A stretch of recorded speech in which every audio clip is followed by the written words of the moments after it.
నమస్తే, welcome to Shri paper news. ముందుగా headlines. మాచర్లను మోడల్ మున్సిపాలిటీగా తీర్చిదిద్దుతామన్న ముఖ్యమంత్రి నారా చంద్రబాబు నాయుడు. నేరాలు ఘోరాలు చేస్తే చూస్తూ ఊరుకోనని హెచ్చరిక.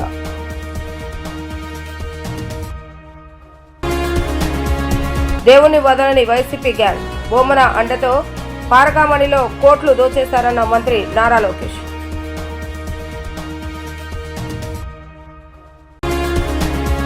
ఇంద్రకీలాద్రిపై దేవి శరన్నవరాత్రి ఉత్సవాలకు అన్ని ఏర్పాట్లు పూర్తి చేస్తామన్న ఎన్టీఆర్ జిల్లా కలెక్టర్ లక్ష్మీషా.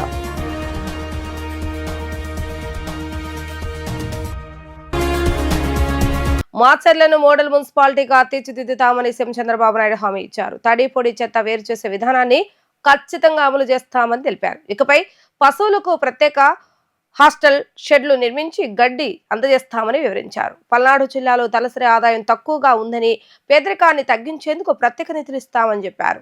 మాచర్లో స్వర్ణాంధ్ర స్వచ్ఛాంధ్ర కార్యక్రమంలో ముఖ్యమంత్రి నారా చంద్రబాబు నాయుడు మాట్లాడుతూ మాచర్లో త్రాగునీరు, సాగునీటి సమస్య లేకుండా చర్యలు తీసుకుంటామని హామీ ఇచ్చారు. ఇటీవల వరకు మాచర్లో ప్రజాస్వామ్యం లేదని, ఎవరి ప్రవర్తన బాగోలేకపోయినా ప్రజలు క్షమించరని అన్నారు. చాలా అరాచకాలు జరిగాయని అన్ని చూశామని పేర్కొన్నారు. రాయలసీమలో ముఠాలు లేకుండా చేశామన్న సీఎం పల్నాడులో జాగ్రత్తగా ఉండాలని హెచ్చరిస్తున్నానన్నారు. రౌడీయిజం, నేరాలు ఘోరాలు చేస్తే చూస్తూ ఊరుకోనని హెచ్చరించారు. ప్రజలపై దాడులు చేయొద్దని, ప్రజల ఆస్తులకు రక్షణగా నిలబడతామని పిలుపునిచ్చారు. చెత్త తీస్తేనే సరిపోదు, మనసులో చెత్తను కూడా పూర్తిగా తొలగించాలని అభిప్రాయపడ్డారు. ఇటీవల వరకు నాలాంటి నాయకుడే మాచర్లకు రాలేని పరిస్థితి ఉండేదని, ఇప్పుడు మాచర్లకు స్వేచ్ఛగా ఎవరైనా వస్తున్న పరిస్థితి చూస్తున్నామని అన్నారు. ఒక మంచి కార్యక్రమానికి వచ్చాను. స్వర్ణాంధ్ర స్వచ్ఛాంధ్ర ఈ కార్యక్రమంలో వచ్చాను. నేను వచ్చింది మీరందరూ ఒకే గుర్తుపెట్టుకోవాలి. నేను వచ్చింది పరిశుభ్రంగా ఉండడానికి చెప్పడానికి వచ్చాను.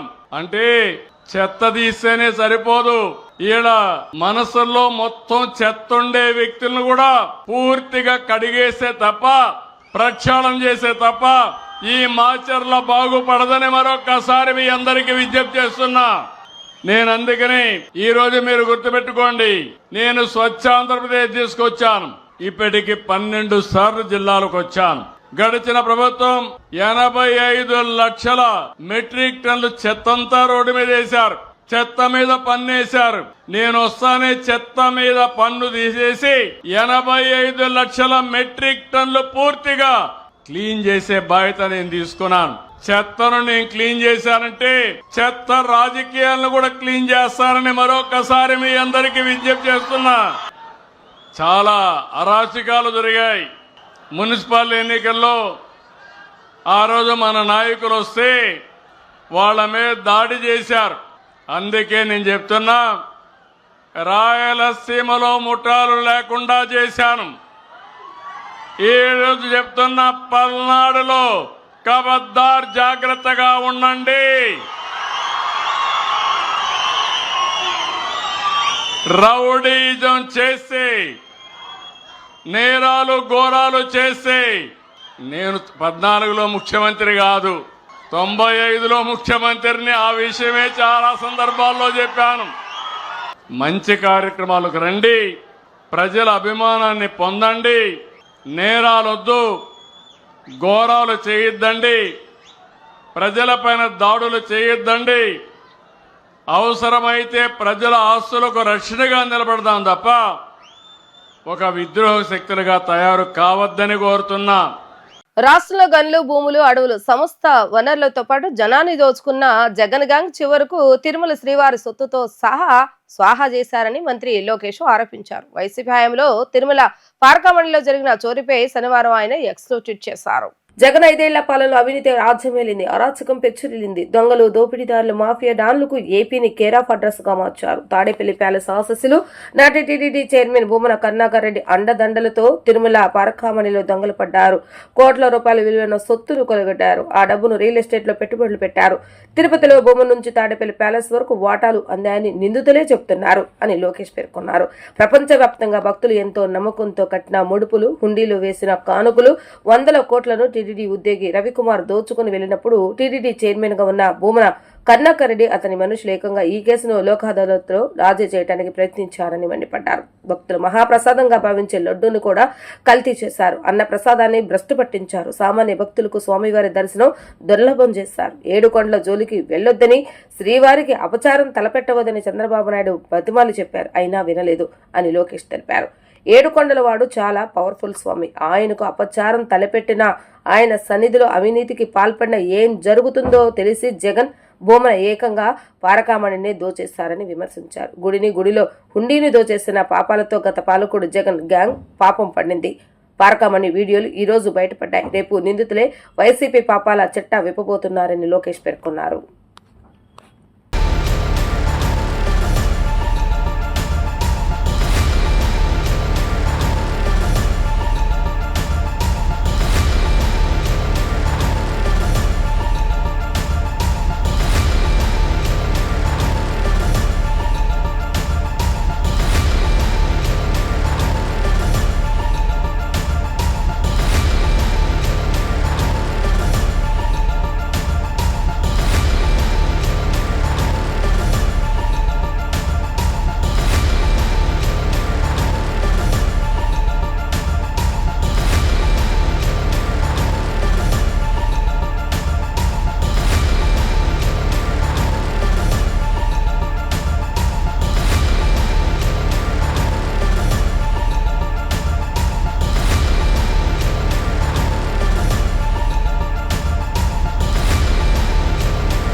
ఇంద్రకీలాద్రిపై ఈ నెల 22 నుంచి వచ్చే నెల 2వ తేదీ వరకు దసరా శరన్నవరాత్రి ఉత్సవాలు జరగనున్నాయని జిల్లా కలెక్టర్ లక్ష్మీషా తెలిపారు. ఎప్పటికంటే భిన్నంగా దసరా ఏర్పాట్లు చేస్తున్నామని తెలిపారు. భక్తులకు ఎలాంటి ఇబ్బంది లేకుండా చర్యలు తీసుకుంటామని అన్నారు. 500 రూపాయల దర్శనాన్ని రద్దు చేస్తామని, 300 రూపాయలకి అంతరాలయ దర్శనాన్ని కల్పిస్తున్నామని అన్నారు. సామాన్య భక్తులకు పెద్దపీట వేస్తున్నామంటున్న ఎన్టీఆర్ జిల్లా కలెక్టర్తో మా ప్రతినిధి లిఖిత ఫేస్ టు ఫేస్. ఇంద్రకీలాద్రిపై దేవి శరన్నవరాత్రి ఉత్సవాలకు అన్ని ఏర్పాట్లు కూడా పూర్తయ్యాయి. ఈ నేపథ్యంలో 11 రోజుల పాటు జరిగే ఏర్పాట్లకు అసలు ఎలాంటి ఏర్పాట్లు చేశారో మనతో మాట్లాడటానికి ఎన్టీఆర్ జిల్లా కలెక్టర్ లక్ష్మీషా ఉన్నారు. ఆయన అడిగి తెలుసుకున్నాం. సార్ చెప్పండి, ఇప్పటికే వచ్చిన భక్తులకు ఎలాంటి ఏర్పాట్లు చేశారు, ఎంతమంది వస్తారని అంచనా వేస్తున్నారు? ఈసారి శరన్నవరాత్రులు 11 రోజులు వచ్చిందమ్మా. మనకు నార్మల్గా 9 రోజులే వచ్చేది. ఈసారి 11 రోజు వచ్చింది కాబట్టి రోజులు ఎక్కువ ఉన్నాయి కాబట్టి నంబర్స్ కూడా భక్తులు ఎక్కువ వచ్చే అవకాశం ఉంది. అదే కాకుండా విజయవాడ ఇప్పుడు మీకు తెలిసే ఉంది, ఇది ముఖద్వారం అమరావతి కాబట్టి, అలాగే విజయవాడ ఉత్సవాలు కూడా జరుగుతున్నాయి కాబట్టి, అలాగే ఈసారి స్త్రీ శక్తి బస్ స్కీమ్ ఉంది కాబట్టి చాలామంది అంటే దాదాపుగా 20 లక్షలకు పైగానే వస్తారని మనం అంచనా వేస్తున్నాము. దానికి తగ్గట్టుగా కావాల్సిన అన్ని ఏర్పాట్లు, ముఖ్యంగా toilets, drinking water, queue lines, holding areas, parking places ఇవన్నీ కూడా చాలా 1 to double చేయడం జరిగింది. ఇదే కాకుండా QR కోడ్, ఇది మన క్యూ లైన్లో వెళ్తున్నప్పుడు ప్రాపర్గా వాళ్ళు వెళ్ళడానికి కావాల్సిన అన్ని సైన్ బోర్డ్స్, అలాగే అక్కడ కావాల్సిన ఈ ఎంబియన్స్, ఆ టెంపుల్ ఎంబియన్స్ వచ్చేలాగా అన్ని ఆ మంత్రాలు చాంటింగ్ అయితేనేంటి, అలాగే అనౌన్స్మెంట్ అయితేనేంటి, ఇవన్నీ కూడా పెట్టడం జరిగింది. అలాగే ఈసారి వచ్చే భక్తదిల్లో ముఖ్యంగా సామాన్య భక్తులకి పెద్దపీట వేయండి మనకు గవర్నమెంట్ నుంచి ఆదేశాలు ఉన్నాయి. అదే ప్రకారంగా సామాన్య భక్తుల సంతృప్తి పెంచేలాగా, సామాన్య భక్తులు వచ్చినప్పుడు వాళ్ళకి ఏమి ఇబ్బంది లేకుండా, అంతరాయం కలగకుండా వాళ్ళు దర్శనం చూసుకొని వెళ్ళేలాగా విఐపీస్కి కూడా టైం స్లాట్ పెట్టడం జరిగింది. ఉదయం 7 నుంచి 9 గంటలు, సాయంత్రం 3 నుంచి 5 గంటలకు మాత్రమే విఐపీస్కి దర్శనానికి అవకాశం ఉంది. మిగతా టైం అంతా సామాన్య భక్తులు వచ్చి చూసుకెళ్ళొచ్చు. దీనివల్ల సామాన్య భక్తులు ఎక్కువ మంది కూడా వస్తారు కాబట్టి వాళ్ళకి సంతృప్తి పెరుగుతుంది. అమ్మవారి ఆశలు కూడా వాళ్ళ మీద బాగుంటుంది, మన మీద కూడా బాగుంటాయి కాబట్టి ప్రతి ఒక్కరికి అది రిక్వెస్ట్ చేసాము. ప్రతి ఒక్కరు దాన్ని స్వాగతించారు. అందరూ దాన్ని పాజిటివ్గా తీసుకొని అలాగే మీరు చేయండి బాగుంటుందని చెప్తున్నారు కాబట్టి అందరూ సహకారంతో ఈసారి ఎక్కడ ఏమి ఇబ్బంది జరగకుండా ఎంతమంది భక్తులు వచ్చినా కూడా వాళ్ళందరూ అత్యంత సంతృప్తితో అమ్మవారి దర్శనం చేసుకునేలాగా చూసుకుంటున్నాం. రాష్ట్ర ప్రభుత్వం టెక్నాలజీకి పెద్దపీట వేస్తుంది. ఈ నేపథ్యంలో ఇటు దసరా ఉత్సవాలకు ఎలాంటి టెక్నాలజీ, AI టెక్నాలజీని ఉపయోగించి ఇటు చిల్డ్రన్ ఎవరైతే వస్తున్నారో వాళ్ళకి కానీ, వృద్ధులు, వికలాంగులకి వచ్చే వాళ్ళకి కూడా ఈ AI ఎలా ఉపయోగపడుతుంది ఏంటి? సో ఈసారి క్యూ లైన్లో నంబర్ మానిటరింగ్, అలాగే క్రౌడ్ మానిటరింగ్ కూడా AI టెక్నాలజీ వాడుతున్నాము. AI artificial intelligence enabled cameras పెట్టున్నాము. అవి ఆటోమేటిక్గా మనకు ఫీడ్ ఇస్తూ ఉంటాయి. క్రౌడ్ ఎంత ఉంటుందని ఆ అల్గారిథం ఉంది, దాన్ని బట్టి వాళ్ళు చెప్తూ ఉంటారు ఏ టైంకి ఎంతమంది వచ్చారు, ఎంతమంది ఎగ్జిట్ అయ్యారు అనేది. ఇది కాకుండా ఫీడ్బ్యాక్ కోసం ఒక QR కోడ్ పెట్టేసి అది కూడా ఒక డాష్బోర్డ్ పెట్టుకున్నాం, రియల్ టైం డాష్బోర్డ్. ఇదే కాకుండా చిన్నపిల్లలకి, ముఖ్యంగా చిన్నపిల్లలు నార్మల్ ఇటువంటి మాస్ గ్యాదరింగ్లో మిస్ అయిపోయి పాపం ఇటువైపు తల్లిదండ్రులు ఇబ్బంది పడుతుంటారు, అటువైపు పిల్లలు ఏడుస్తూ ఉంటారు. సో ఇలా ఇబ్బంది లేకుండా పిల్లలు వచ్చిన వెంటనే railway station, bus station politician లేదా నార్మల్ వాళ్ళు ప్రైవేట్ ట్యాక్సీలు ఎక్కడ వచ్చినా కూడా అక్కడ మన టీం ఉంటారు. వాళ్ళు ఆ పిల్లోడికి ఫస్ట్ ఒక ట్యాగ్ వేసేస్తారు. ఎలాగైతే పోలియో టైంలో పోలియో డ్రాప్ వేస్తారు అట్లాగే వీళ్ళకి చేతిలో ఒక ట్యాగ్ వేసేస్తాము. ఆ ట్యాగ్లో ఒక క్యూఆర్ కోడ్ ఉంటుంది. ఆ క్యూఆర్ కోడ్ స్కాన్ చేస్తే వాళ్ళ పేరు, వాళ్ళ ఊరు, వాళ్ళ కాంటాక్ట్ నెంబర్ అన్నీ వచ్చేస్తుంది. సో ఒక ఎగ్జాంపుల్, పిల్లోడు మిస్ అయిపోతాడు, ఏడుస్తూ ఉంటాడు. అక్కడ ఉన్న ఏ ఆఫీసర్ అయినా, police officer, sanitary officer, revenue officer, even media మిత్రులు ఆర్ కామన్ పీపుల్ ఆల్సో ఆ పిల్లోడిని పట్టుకొని స్కాన్ చేస్తే అక్కడ ఆ నెంబర్ కనిపిస్తుంది. వాళ్ళ పేరెంట్స్ పేరు, ఊరు, నంబరు. వాళ్ళకి ఫోన్ చేస్తే వాళ్ళ పేరెంట్స్ ఆల్రెడీ కంగారు పడుతుంటారు కదా, వాళ్ళు వెంటనే వచ్చి తీసుకెళ్తారు. ఈ ప్రకారంగా లాస్ట్ టైం పైలట్ చేసాము, చాలా చక్కగా జరిగింది. ఈసారి అది విస్తృతంగా అన్ని చోట చేస్తున్నాము. పిల్లలకి, తల్లిదండ్రులకి ఎక్కడ ఇబ్బంది లేకుండా వచ్చేవాడు చాలా సాఫీగా వచ్చి దర్శనం చేసుకుని వెళ్ళేలా చూసుకుంటున్నాం. సార్, అదేవిధంగా ఇటు మనకి నదిలో చూసుకుంటే వరద ప్రవాహం కూడా ఎక్కువ ఉంది. భక్తులకు స్నానజల్లు కానీ కేశఖండన చాలకు ఎలాంటి ఏర్పాట్లు చేశారు? ఈసారి అదే ఇప్పుడు ప్రకాశం బ్యారేజ్లో నీళ్ళు కూడా ఎక్కువ ఉన్నాయి. సో ఏదేమైనా నీళ్ళకి దిగడానికి ఎక్కడ అవకాశం లేదు. ప్రాపర్గా బ్యారికేడింగ్ పెట్టేశాము. నీళ్ళు అక్కడ ఎంత వచ్చినా కూడా భక్తులకి ఎక్కడ ఇబ్బంది లేకుండా స్నాన జల్లులు సపరేట్గా పెట్టడం జరిగింది. దాదాపుగా 200 స్నాన జల్లు పెట్టడం జరిగింది. అక్కడ భక్తులు ఈజీగా వెళ్ళి స్నానం చేసుకుని వచ్చేయచ్చు. దానికి మళ్ళీ నదికి ఎక్కడ లింక్ లేదు. అది సేఫ్గా ఉంది. ఇది కాకుండా ఇక్కడ స్నానం చేసుకునే వాళ్ళకి అయిన తర్వాత ఇక్కడ ఏదైతే మన సీతమ్మవారి పాత్రల దగ్గర కేశఖండన స్థలం పెట్టడం జరిగింది. అక్కడ కూడా కావాల్సిన అన్ని సైన్ బోర్డ్స్, అలాగే స్పేస్, అలాగే కూర్చొని వీళ్ళు కేశఖండన చేయడానికి కావాల్సిన అన్ని ఏర్పాట్లు కూడా చేయడం జరిగింది. అక్కడ కూడా సీసీటీవీ కెమెరా పెట్టి మళ్ళీ మానిటర్ చేస్తున్నాం. ఎక్కడ ఏమీ పబ్లిక్ ఇబ్బంది లేకుండా ప్రతి ఒక్కరు వచ్చిన వాళ్ళు ఈ ఫెసిలిటీస్ని వాడుకుంటూ అత్యంత సంతృప్తిగా దర్శనం చేసుకుని వెళ్ళవచ్చు. దసరా ఉత్సవాలతో పాటు ఈసారి నూతనంగా విజయవాడ ఉత్సవ్ పేరిట కూడా సాంస్కృతిక కార్యక్రమాలు కూడా నిర్వహిస్తున్నారు. రెండు ఎలా బ్యాలెన్స్ చేయబోతున్నారండి? విజయవాడలో జరిగే Dasara is a main event. దానికి అనుసంధానంగా ఇంకా కొన్ని ఈవెంట్స్, ఇప్పుడు విజయవాడ ఉత్సవం కూడా దీనికి దసరాకి అనుసంధానంగా కంటిన్యూషన్ అవుతూ ఉంది. ఇది ఒక వాల్యూ ఎడిషన్ కాబట్టి అక్కడ కూడా వచ్చే భక్తులు వెళ్ళే అవకాశం ఉంటుంది. అక్కడికి సపరేట్ భక్తులు కూడా వచ్చే అవకాశం ఉంటుంది. కాబట్టి అక్కడ కూడా ఏమి ఇబ్బంది లేకుండా it's basically crowd control and event management. ఆ క్రౌడ్ కంట్రోల్కి కావాల్సినది law and order, supervision, proper feedback and information communication. So ఇవన్నీ కూడా అక్కడి నుంచి కూడా ఫీడ్బ్యాక్ తెప్పించుకుంటున్నాము. కమాండ్ కంట్రోల్ రూమ్ నుంచి ఇది కూడా మానిటర్ చేసుకుంటూ ఎక్కడ భక్తులకి ఇబ్బంది కలగకుండా చూసుకుంటాం. మొత్తం మీద చూసుకున్నట్లయితే ఎలాంటి అవాంఛనీయ సంఘటనలు జరగకుండా పోలీసులు, అదేవిధంగా రెవెన్యూ మొత్తం కూడా కట్టుదిట్టమైన ఏర్పాట్లు చేశారు. సామాన్య భక్తులకే పెద్దపీట వేసేందుకు కూడా జిల్లా యంత్రాంగం కూడా అన్ని ఏర్పాట్లు చేశామని కూడా ఎన్టీఆర్ జిల్లా కలెక్టర్ లక్ష్మీషా అయితే చెప్తున్నారు. వరద ప్రవాహం ఎక్కువ ఉన్న నేపథ్యంలో ఇటు స్నాన జల్లు కూడా ఏర్పాటు చేసి, అదేవిధంగా జియో ట్యాగింగ్ ద్వారా పిల్లలు ఎవరైనా మిస్ అయితే వాళ్ళందరినీ కూడా ట్రాక్ చేసేందుకు కూడా ఏర్పాట్లు చేశామని చెప్పి కూడా ఇక్కడ ఎన్టీఆర్ జిల్లా కలెక్టర్ లక్ష్మీషా చెప్తున్న పరిస్థితి. ఇది ఇక్కడ ఉన్న పరిస్థితి. వీడియో జర్నలిస్ట్ అఖిల్తో Likhita, V digital news, Vijayawada. పరిసరాల పరిశుభ్రతను ప్రతి ఒక్కరూ తమ బాధ్యతగా తీసుకోవాలని special chief secretary G Jayalakshmi central MLA Bonda Uma తెలిపారు. 2024లో విజయవాడకు 7 స్టార్ రేటింగ్ దక్కిందని, ప్రజల సహకారం ఉంటే విజయవాడ మున్సిపల్ కార్పొరేషన్ భవిష్యత్తులో మరిన్ని అవార్డులు సాధిస్తుందని పేర్కొన్నారు. సెంట్రల్ నియోజకవర్గం 59వ డివిజన్ అజిత్ సింగ్ నగర్ లోని ఎంకే బేగ్ స్కూల్లో స్వర్ణాంధ్ర కార్యక్రమం జరిగింది. నగరపాలక సంస్థ ఆధ్వర్యంలో నిర్వహించిన ఈ కార్యక్రమానికి సెంట్రల్ ఎమ్మెల్యే బొండ ఉమామహేశ్వర, ఎన్టీఆర్ జిల్లా incharge officer special chief secretary CCLG Jayalakshmi, Vijayawada municipal commissioner Dhyan Chandra ముఖ్య అతిథులుగా హాజరయ్యారు. ఈ సందర్భంగా ఎమ్మెల్యే బొండ ఉమామహేశ్వర మాట్లాడుతూ 2024లో విజయవాడకు గార్బేజ్ ఫ్రీ సిటీగా 7 స్టార్ రేటింగ్ లభించిందని గుర్తు చేశారు. ఈ ప్రతిష్టను నిలబెట్టుకోవడం మనందరి బాధ్యత అని, ప్రజల సహకారం లేకుండా ఏ కార్యక్రమం విజయవంతం కాదని చెప్పారు. ప్రతి ఒక్కరూ శుభ్రతను వ్యక్తిగత బాధ్యతగా తీసుకోవాలని సూచించారు. Special chief secretary G Jayalakshmi మాట్లాడుతూ స్వర్ణాంధ్ర కార్యక్రమం విజయవంతం కావడంలో ప్రజల భాగస్వామ్యం కీలకమని వెల్లడించారు. వారు సహకారం ఉంటే విజయవాడ మరిన్ని జాతీయ పురస్కారాలను సాధిస్తుందని తెలిపారు. మున్సిపల్ కమిషనర్ ధ్యాన్ చంద్ర మాట్లాడుతూ ఈ ఏడాది జనవరి నుంచి ప్రతి 3వ శనివారం ఈ యొక్క కార్యక్రమాన్ని నిర్విరామంగా నిర్వహిస్తామని అన్నారు.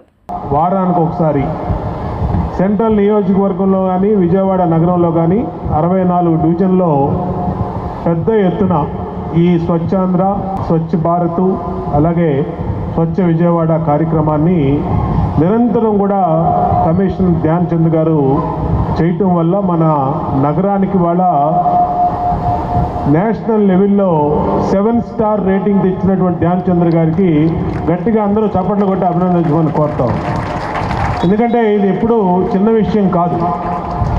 ప్రజల సహకారంతో ప్రజల్ని మోటివేట్ చేసి ఎక్కడికక్కడ సిబ్బందిని ఎలర్ట్ చేసి ఉదయాన్నే 6 గంటలకి ఆయన రోడ్ల మీదకి వచ్చి మరి ఎక్కడ చెత్త ఉన్నా, ఎక్కడ అపరిశుభ్రత ఉన్నా, మరి ఎక్కడైనా సమస్య ఉన్నా ఆయనే ప్రజల్లో కలిసిపోయి అధికారులతో చేపించడం అనేది గతంలో ఎప్పుడు జరగలా.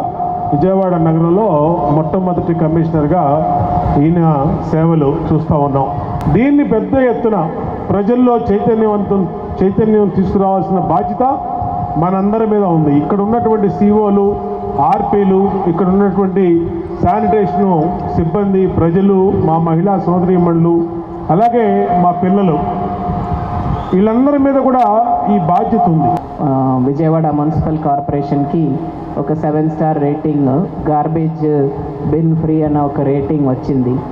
సో అటువంటి ప్రయత్నాలు వాళ్ళు చేసిన దానికి ప్రజలు కూడా మీరు తోడ్పడారు కాబట్టి ఇప్పుడు చేసే ఈ ప్రయత్నంలో కూడా మీరు ముందడుగు చేస్తూ తీసుకొని వెళ్తారని చెప్తూ, ఇంకా మరి ఇటువంటి మంచి అవార్డ్స్ మీ కార్పొరేషన్, ఆ కార్పొరేషన్లో ఉన్న భాగస్వామ్యంగా ఉన్న ఎన్జిఓస్, ప్రజలు అందరూ కూడా రెస్పాన్సివ్ పబ్లిక్ అన్నట్టు ఏమైనా ఒక రేటింగో లేకపోతే ఏమైనా ఒక అవార్డు ఉంటో అది విజయవాడ ప్రజలకే రావాలని కూడా నేను కోరుతాను. సో అటువంటి ఒక దాంట్లో ఇది మన ప్రోగ్రాం, స్వచ్ఛ ఆంధ్ర ప్రోగ్రాంతో పాటు గవర్నమెంట్ ఆఫ్ ఇండియా స్వచ్ఛతకి సేవ అన్నది వాళ్ళు ప్రతి సంవత్సరం 15 రోజులు ఈ కార్యక్రమం జరుపుతారు. ఫండ్ అనేది మనకి చాలా వరకు ఉంది కాబట్టి దాని డెవలప్మెంట్ కూడా మనం టేకప్ చేస్తున్నాము. 27 kilometres canal bund already develop అయి ఉంది. ఇది కాకుండా 8 కిలోమీటర్ కూడా మనము డెవలప్ చేయడానికి వాకింగ్ ట్రాక్లు, గ్రీనరీ డెవలప్ చేయడానికి యాక్షన్ ప్లాన్ కూడా తయారు చేసుకున్నాము.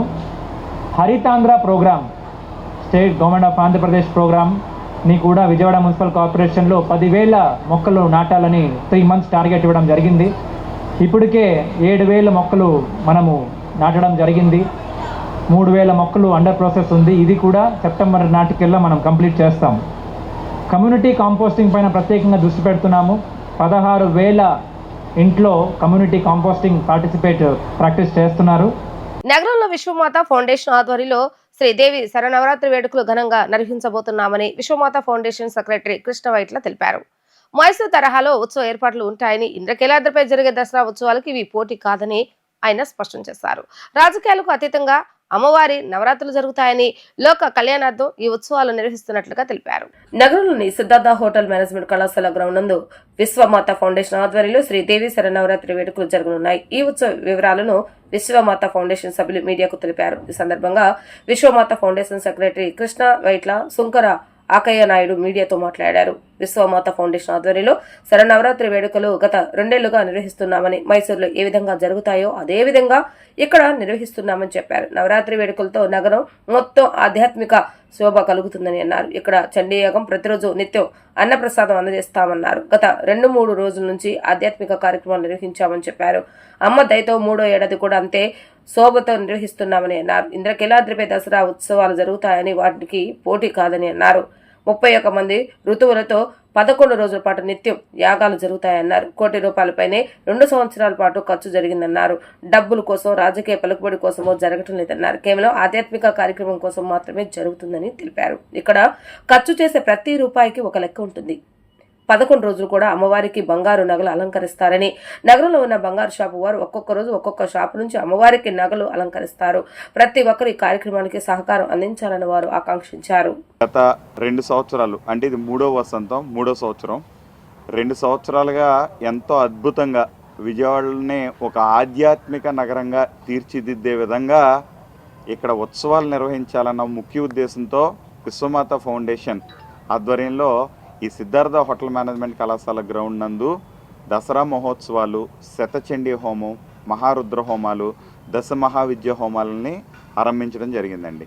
ఇక్కడ ముఖ్య ఉద్దేశం ఏంటంటే మైసూర్ లెవెల్లో, అంటే మైసూర్లో ఏదైతే ఒక ఆధ్యాత్మిక శోభ ఉంటుందో దానికి అనుగుణంగా ఆ విధంగా కూడా ఇక్కడ ప్రజలందరినీ కూడా నవరాత్రులు అనేవి చాలా ప్రత్యేక దినాలు, అంటే పవిత్ర దినాలుగా మనం భావించవచ్చు. చాలా మంది ఋషులు కానీ, తపస్సులు కానీ ఇక్కడ అమ్మ ఆరాధన ఎంతో ఫలితాన్ని ఇస్తుందని చెప్పి నవరాత్రుల్ని ఎంతో పవిత్రంగా భావించి ముందుకు ఉత్సవాలు జరుపుకుంటూ ఉంటారు, ప్రార్థనలు జరుగుతూ ఉంటాయి, జపాలు, హోమాలు నడుస్తూ ఉంటాయి. అటువంటి ఆధ్యాత్మిక పర్వదినాల్లో ఈ ఆధ్యాత్మిక వ్యాప్తి కోసం, అంటే ఏదైతే పాత రోజుల్లో ఇక్కడ జరిగే, మనం కొండ మీద చూస్తే అక్కడ ఎక్కువ స్పేస్ లేకపోవడం, అండ్ విజయవాడ పాపులేషన్ ఇవాళ చుట్టుపక్కల గ్రామాలను కలుపుకొని దాదాపు 22 లక్షల పాపులేషన్ ఇక్కడికి అయింది. మనం కొండపైన చూస్తే దాదాపుగా యావరేజ్గా పర్ డే ఒక 50,000 మ్యాక్సిమం దర్శనాలకు పాసిబుల్ అవుతున్నాయి. అలా కాకుండా చిన్నపిల్లలు, ఎవరైతే కొద్దిగా సీనియర్ సిటిజన్స్ కొండ దాకా వెళ్ళి దర్శనం చేసుకోలేక ఇబ్బంది పడే వాళ్ళందరికీ కూడా ఒక వెన్యూ ఉండాలి. అంటే కొండ మీద అమ్మవారికి పోటీ అని కాదండి, కొండ మీద అమ్మవారికి జరిగే దసరా కార్యక్రమానికి సపోర్టివ్గా ఒక వెన్యూ, అంటే అందరూ వచ్చి సువాసినులంతా వచ్చి కుంకుమార్చన చేసుకునే విధంగా, చండీ హోమాల్లో పాల్గొనే విధంగా, అదేవిధంగా అమ్మవారికి దశమహావిద్యలు హోమాల్లో పాల్గొనే విధంగా, సాయంత్రం పూట అమ్మవారికి దశవిధ హారతులు, అదేవిధంగా అనేక సాంస్కృతిక కార్యక్రమాలు నిర్వహించుకునే విధంగా ఒక వెన్యూ ఉంటే బాగుంటుందన్న ముఖ్య ఉద్దేశంతో ఈ కార్యక్రమాన్ని ఆరంభించడం జరిగింది. క్రిత సంవత్సరం దాదాపు అంటే అమ్మ దయ వల్ల ఈ 2 సంవత్సరాల్లో ఈ 2 హోమశాలలో ఇంత ప్రతిరోజు నిత్య అన్నప్రసాదం, అందరికీ ఎంతమంది భక్తులు వస్తే అంతమందికి నిత్య అన్నప్రసాదం ఇవ్వగలుగుతున్నాం. అలాగే ఎటువంటి చిన్న ఇబ్బంది లేకుండా వచ్చిన ప్రతి భక్తుడిని కూడా మన గృహానికి ఒక అతిథి వస్తే, అంటే ఇక్కడికి ఒక అమ్మవారే వస్తే ఓ భక్తుడి రూపంలో ఎలా ఉంటుందో అన్న భావంతో ఈ కమిటీ సభ్యులు వచ్చిన భక్తులందరికీ కూడా అన్ని ఏర్పాట్లు చేయడం, వాళ్ళందరూ ఒక మంచి దర్శనం చేసుకున్నాం, మనం ఈ దసరా కార్యక్రమంలో ఓ మంచి ఆధ్యాత్మిక కార్యక్రమంలో పాల్గొన్నాం అనే ఒక భావన కలిగే విధంగా ఇక్కడ ఏర్పాట్లు చేయడం కానీ, కమిటీ సభ్యుల ప్రవర్తన కానీ, ఇక్కడ పెట్టుకున్న నియమావళిగానే ఉంటుందండి. సరే, దసరా 11 రోజులు వచ్చింది కాబట్టి 11 రోజుల పాటు 35 మంది ఋత్వికులు ఇక్కడ అనేక కార్యక్రమాలను, అంటే ఉదయం 7:30 గంటలకి గురు ప్రార్థన, గోపూజ, సంకల్పం, రుద్రాభిషేకం, అనంతరం చండీ హోమం, తర్వాత శాంతి కళ్యాణం, సాంస్కృతిక కార్యక్రమాలు, సాయంత్రం వేదస్వస్తి, చతుర్వేద పారాయణం, వేదస్వస్తి, అదేవిధంగా ప్రవచన కార్యక్రమాలు. అంటే ఆద్యాంతం ఉదయం 6:30 గంటల నుంచి సాయంత్రం 9:30 గంటల వరకు కూడా అనేక ఆధ్యాత్మిక కార్యక్రమాలు ఇక్కడ నెలకొన్నాయి. సమాజంలో దేవుడి పేరు చెప్పి డబ్బులు వసూలు చేసుకునే రోజులు ఇవాళ మనం చూస్తున్నాం. కాబట్టి ఇటువంటి క్లిష్ట పరిస్థితుల్లో మేము పెట్టుకున్న తీర్మానం ఏంటంటే, మొదటి రోజు అమ్మవారి దగ్గర ఈ కమిటీ సభ్యులంతా, ఋత్వికులంతా కూడా అమ్మవారి ఎదుట ప్రమాణం చేయాలి. ఏమని ప్రమాణం చేయాలి? ఈ నిమిత్తం, అంటే ఈ కార్యక్రమం నిమిత్తం తీసుకొచ్చిన వస్తువు కానీ, ధనం కానీ, కనకం కానీ, ఏదైనా కానీ ఈ కార్యక్రమానికి ఉపయోగించాలి. కాకుండా తమకు స్వప్రయోజనాల కోసం, తమ కుటుంబ పనుల కోసం వాడుకోము అని చెప్పి, అలాగే ఋత్వికులు కూడా ఏదైతే ధర్మం చెప్పబడిందో, యాజ్ఞికం ఏదైతే ఉందో ఆ యాజ్ఞికం ప్రకారమే అందరికీ లోక కళ్యాణార్థం ఇక్కడ కార్యక్రమం చేయాలి తప్పితే ఎటువంటి తప్పిదాలు చేయమని చెప్పి అమ్మవారి ముందు ప్రమాణం చేసే ఒక కల్చర్ ఈ కమిటీ ఫాలో అవుతుందండి. కాపులకు నామినేటెడ్ స్థానిక సంస్థల ఎన్నికల్లో ప్రాధాన్యత ఇవ్వాలని కాపు రిజర్వేషన్ పోరాట సమితి రాష్ట్ర అధ్యక్షులు చలమల్ల ప్రసాదరావు డిమాండ్ చేశారు. కృష్ణా జిల్లాకు వంగవీటి వీరంగా పేరు పెట్టాలని, అలాగే వంగవీటి రాధ హోదాకు తగ్గట్టుగా పదవిని ఇవ్వాలని అన్నారు. దుర్గగూడ చైర్మన్ పదవిని ఈసారి కాపులకు ఇవ్వాలని ఆయన కూటమి ప్రభుత్వానికి సూచించారు. గాంధీనగర్లోని ఒక హోటల్ ఏర్పాటు చేసిన విలేకరుల సమావేశంలో కాపు జేఏసీ నేతలు చలమల్ల ప్రసాదరావు, అమ్మ శ్రీనివాస్ నాయుడు, చందు భవన్ నారాయణ మాట్లాడుతూ ఆంధ్ర రాష్ట్రం ఏర్పడిన నాటి నుండి కాపులకు అన్యాయం జరుగుతూనే ఉందని ఆవేదన వ్యక్తం చేశారు. టీడీపీ అధికారంలో ఉంటే కమ్మవారికి, వైసీపీ అధికారంలో ఉంటే రెడ్లకు పదవులు కట్టబెడుతూ మిగతా కులాలకు అన్యాయం చేస్తున్నారని వారు విమర్శించారు. ఎన్నికల సమయంలో ఓట్లు వేయడానికి కాపులను వాడుకుంటున్నారని, ఎన్నికల తర్వాత కోర్లో కరివేపాకులుగా విసిరేస్తున్నారని వారు ఆవేదన వ్యక్తం చేశారు. కాపులకు జనాభా దామాషా ప్రకారం పదవులు ఇవ్వడం లేదని ఆరోపించారు. జనసేన అధినేత పవన్ కళ్యాణ్ ఇచ్చిన పిలుపు మేరకు 90% ప్రజలు కూటమి ప్రభుత్వానికి ఓట్లు వేసి గెలిపించారని చెప్పారు. స్థానిక సంస్థల ఎన్నికల్లో కాపులకు 12% రిజర్వేషన్లు అమలు చేయాలని అన్నారు. రాష్ట్రంలో పెద్దన్న పాత్ర పోషిస్తున్న పవన్ కళ్యాణ్ కాపులకు నామినేటెడ్ పదవుల విషయంలో చొరవ తీసుకుని కాపులకు న్యాయం చేయాలని అన్నారు. జనసేన ఎమ్మెల్యేలు, మంత్రులు నామినేటెడ్ పదవుల విషయంలో కూటమి ప్రభుత్వంపై ఒత్తిడి తీసుకురావాలని సూచించారు. దుర్గగూడి చైర్మన్ పదవిని బాడిత శంకర్ కు ఇవ్వాలని డిమాండ్ చేశారు. కృష్ణా జిల్లాకు వంగవీటి రంగా పేరు పెట్టడంతో పాటు టీడీపీ పార్టీకు సహానిసులు కృషి చేసిన వంగవీటి రాధకు ఆయన హోదాకు తగ్గట్టుగా పదవిని ఇవ్వాలని డిమాండ్ చేశారు. ఆంధ్రప్రదేశ్ ప్రభుత్వం ఏర్పాటైన దగ్గర నుంచి ఈ రోజు వరకు కాపులకి అన్యాయం జరుగుతూనే ఉంది. కాంగ్రెస్ పార్టీ వస్తే రెడ్లు పరిపాలిస్తున్నారు. 100 మంది రెడ్లు ఎమ్మెల్యేలని, 100 మంది రెడ్లు చైర్మన్లు చేసుకుంటున్నారు. కీలకమైన పదవులన్నీ కూడా వాళ్ళవే. అలాగే తెలుగుదేశం పార్టీ వస్తే కమ్మవారు వస్తున్నారు, వాళ్ళు 100 మంది చైర్మన్లు వేసుకుంటున్నారు, 100 మంది ఎమ్మెల్యేలు చేసుకుంటున్నారు. పూర్తిగా వాళ్ళ కులాన్నే తీసుకుని వస్తున్నారు. అయితే ఈ రాష్ట్రంలో అత్యధిక శాతంలో ఉన్నటువంటి ఈ కులానికి ఓట్లేయడం వరకే మిమ్మల్ని అధికారంలో తీసుకురావడానికి కాపులు కావాలి. అన్ని కులాల కన్నా అత్యధిక శాతంలో ఉన్నటువంటి కాపులు కావాలి. ఓట్లేసిన తర్వాత ఏమో అధికారాన్ని మీరు వశం చేసుకొని మొత్తం పదవులన్నీ మీరు తీసుకుంటారా? ఇది ఎంత అన్యాయం అండి. మొన్న జనసేన అధ్యక్షులు గారిని చూసి కూటమి ప్రభుత్వానికి ఓట్లేయడం జరిగింది. ఈ రాష్ట్రంలో ఉన్నటువంటి 100% కాపుల్లో 95% మంది కూటమి ప్రభుత్వానికి ఓట్లేసాం. ఓట్లేసిన తర్వాత మీరు చేసింది ఏంటి? చిరకాలంగా మేము అడుగుతున్నటువంటి రిజర్వేషన్లు ఎవరు? మరి మాకు కనీసం జనాభా తామాషా ప్రాతిపదికన మాకు ఏ పదవులు కూడా ఇవ్వడం లేదు. ఒక చైర్మన్ పదవి కానీ ఏది కూడా ఇచ్చే పరిస్థితుల్లో మీరు లేరు. ఇంత వివక్ష దయచేసి ఎక్కడ కూడా ఏ రాష్ట్రంలో కూడా లేదు. ఆంధ్రప్రదేశ్లో మాత్రమే జరుగుతుంది. ఎవరైతే ఈ రాష్ట్రంలో కాపులంతా ఓట్లేసి గెలిపించిన కూటమి ప్రభుత్వంలో మీరు రాబోయే ఏ చైర్మన్ పదవైనా ఏదైనా జనాభా తామాషా ప్రాతిపదికన 12%, అది స్థానిక సంస్థలు అవ్వచ్చు, నామినేట్ పదవులు అవ్వచ్చు, ఎమ్మెల్యే పదవులు అవ్వచ్చు, ఏదైనా సరే ఆ 12% అమలయ్యేలాగా మీరు చేయాలి. ఎన్టీఆర్ జిల్లా 7 నియోజకవర్గాల్లో 3 సీట్లు కమ్మవారియే ఉన్నాయి. ఒక ఎంపీ సీటు ఉంది. నిన్నగాక మొన్న ఆప్కాబు చైర్మన్గా ఇచ్చారు, స్వర్ణాంధ్ర చైర్మన్గా కూడా వాళ్ళకే ఇచ్చారు. మరి రేణుకా చౌదరి గారు చెప్పినట్టుగా పైన అమ్మవారు కింద కమ్మవారు అన్నట్టుగానే ఈ ప్రభుత్వం అలాగే ఇక్కడ ఈ విధంగా నిర్వహిస్తుంది. మరి జనసేన అంతమంది మేమందరం కూడా పెద్దన్న పాత్ర పోషించి పవన్ కళ్యాణ్ గారి యొక్క మాట మీద మేమందరం కూడా ఏకదాటిగా ప్రతి ఒక్కరు కూడా మేము ఒక పట్టుదలతో ఎప్పుడు ఓట్లేని వాళ్ళం కూడా వచ్చి అందరం కూడా ఓట్లేసి మేము గెలిపించాం. ఈ రోజున మరి చూస్తుంటే రాష్ట్రంలో ఎక్కడ చూసినా కానీ నిన్నగాక మొన్న గన్నవరం చైర్మన్ గరికిపాటి శివశంకర్ గారికి ఇచ్చిన ఆ సీటు కూడా తీసేసుకొని వాళ్లే దాన్ని కేటాయించుకొని టీడీపీ వాళ్ళు అదేవిధంగా ఈ రోజున అతనికి చైర్మన్ పోస్ట్ నుంచి డైరెక్ట్ పోస్ట్ ఇచ్చారు. అలాగే మరి రాయలసీమలో ఎమ్మెల్యే ర్యాంకు ఉన్న ఆయనకి తీసుకొచ్చి ఒక డైరెక్టర్ పోస్ట్ ఇచ్చారు. ఎందుకు ఇలా విభజించి పాలిస్తున్నారనేది మాకు ఇప్పటికీ కూడా అర్థం కావటం లేదు.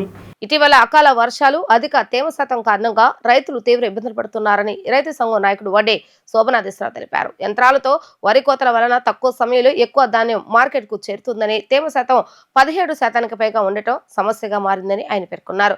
పౌర సరఫరాల శాఖ అధికారులు మొదటి నుంచే ఎక్కువ మిల్లులను ట్యాగ్ చేసి ఉంటే ఇబ్బందులు తలెత్తివి కావని అన్నారు. ధాన్యంలో తేమ శాతం 22% మించరాదనే నిబంధనతో సమస్య మరింత జటిలమైందని, అయితే మంత్రి నాదెళ్ల మనోహర్ 24% వరకు అనుమతించడాన్ని స్వాగతిస్తున్నామని రైతు సంఘం నాయకుడు వడ్డే శోభనాధీశ్వరరావు తెలిపారు. రైతులు ఎక్కువగా ముతక వరి పండిస్తుండటంతో పేదలకు అందే సాధారణ బియ్యం పెద్దగా వినియోగంలోకి రాక వారు ప్రైవేటుగా 35 రూపాయల నుంచి 40 రూపాయలకు సన్న బియ్యం కొనుగోలు చేస్తున్నారని శోభనాధీశ్వరరావు తెలిపారు. ప్రభుత్వ గోదాములలో 15% లోపు నూకలతో సార్టెక్స్ సిస్టమ్ ప్రాసెసింగ్ చేసిన సన్న బియ్యం నిల్వ చేసి ఫాస్ట్ ఇన్ ఫాస్ట్ అవుట్ పద్ధతిలో పేదలకు పంపిణీ చేస్తే సమస్యకు పరిష్కారం లభిస్తుందని సూచించారు. ఇందుకోసం క్వింటాకు 200 రూపాయలు అదనంగా చెల్లించిన ప్రభుత్వానికి 198 కోట్ల రూపాయలు భారం పడుతుందని, కానీ వినియోగదారులపై ఉన్న వేల కోట్ల భారాన్ని తగ్గించవచ్చని చెప్పారు. వర్షాలు పడతాం, అట్లాగే మిషన్ కోతలు, దాని మూలన ధాన్యంలో తేమ శాతం ఎక్కువగా ఉండటం, ఫుడ్ కార్పొరేషన్ ఆఫ్ ఇండియా నిబంధనల ప్రకారంగానేమో 17% కన్నా ఎక్కువ ఉండకూడదని, ఆ తర్వాత రాష్ట్ర ప్రభుత్వం ఇచ్చినటువంటి ఆర్డర్స్లో 22% మిగలకూడదని, కానీ వాస్తవంగానేమో మిషన్ కోతల మూలాన వర్షాల మూలాన ఇంకా ఎక్కువ శాతం ఉంటాం. అప్పట్లో రైతులు చాలా ఇబ్బంది పడతా ఉన్న పరిస్థితుల్లో మన రాష్ట్ర ప్రభుత్వ సివిల్ సప్లైస్ శాఖ మంత్రులు నాదెళ్ల మనోహర్ గారికి నేను ఒక లెటర్ రాసి ఆయనతో వివరంగా ఫోన్లో మాట్లాడటం జరిగింది. మనోహర్ గారు, ఈ అంశం రైతాంగం చాలా ఇబ్బంది పడుతూ ఉన్నారు, కాబట్టి ప్రభుత్వం తప్పనిసరిగా ఈ సమస్యను అధిగమించడానికి కొన్ని చర్యలు తీసుకోవాలి అని చెప్పి సూచించడం జరిగింది. స్ట్రీమ్ ప్రాసెస్ అంటారు, స్ట్రీమ్ ప్రాసెస్ అది కూడా చేస్తే ఆ బియ్యం ఏ పేదవాడు కూడా అమ్ముకోవాల్సిన అవసరం రాదు. అతను బజార్లో ఏదైతే కొంటున్నాడో అటువంటి బియ్యమే ఇప్పుడు మనం ఇవ్వగలుగుతాము.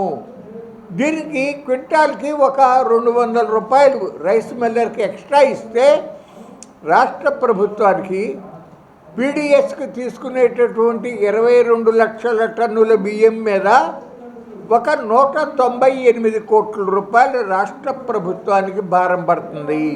అయితే మొత్తం రాష్ట్రంలో ఉన్నటువంటి లక్షలాది మంది వినియోగదారులు పేదవాళ్ళు ఎవరైతే ఉన్నారో వాళ్ళకి మళ్ళీ బియ్యం కొనుక్కోవాల్సిన అవసరం లేకుండా ఈ బియ్యాన్నే వాడుకోవటం వలన దాదాపు 6,600 కోట్ల రూపాయలు వాళ్ళకి మేలు చేసినట్లు అవుతుంది నాదెండ్ల మనోహర్ గారు అని చెప్పి ఆయనతో మాట్లాడటం జరిగింది.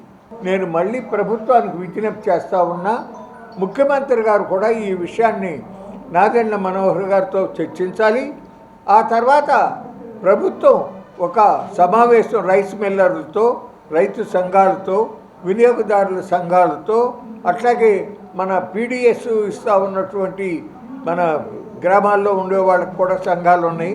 అందరినీ కూర్చోబెట్టి దీన్ని చర్చించి చేసేటట్టయితే రైతుకు మేలు జరుగుతుంది, పేదవాడికి మేలు జరుగుతుంది, గవర్నమెంట్కి కూడా మంచిది.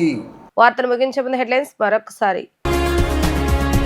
మాచర్లను మోడల్ మున్సిపాలిటీగా తీర్చిదిద్దుతామన్న ముఖ్యమంత్రి నారా చంద్రబాబు నాయుడు. నేరాలు ఘోరాలు చేస్తే చూస్తూ ఊరుకోనని హెచ్చరిక.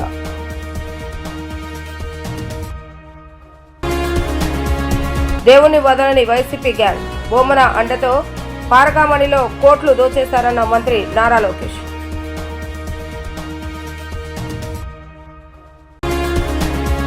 ఇంద్రకీలాద్రిపై దేవి శరన్నవరాత్రి ఉత్సవాలకు అన్ని ఏర్పాట్లు పూర్తి చేస్తామన్న ఎన్టీఆర్ జిల్లా కలెక్టర్ లక్ష్మీషా.